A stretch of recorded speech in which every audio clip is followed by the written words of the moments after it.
Hey mga bro, welcome back sa channel. May malaking balita tayo ngayon na siguradong makakakuha ng atensyon ninyo.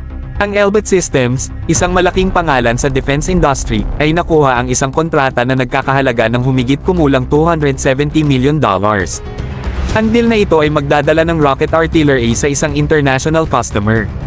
Oo, tama ang narinig ninyo, ito ay isang major na hakbang sa mundo ng defense technology. Tara, pag-usapan natin ang mga detalye. Ang kontrata ay may takdang panahon ng 4 na taon, kaya't nangangahulugan ito ng mahabang panahon ng kolaborasyon at innovation.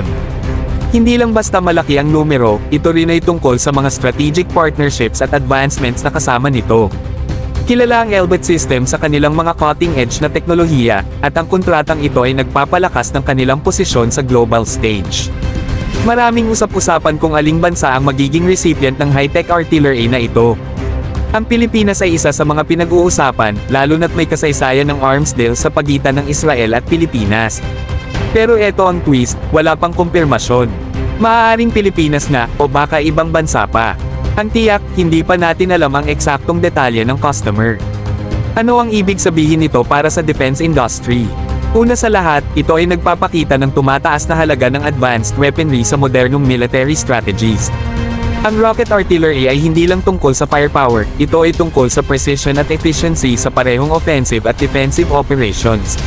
Sa kontratang ito, pinapalakas ng Elbit Systems ang kanilang pangako sa pagbibigay ng cutting-edge technology na umaayon sa pangangailangan ng kanilang mga kliyente.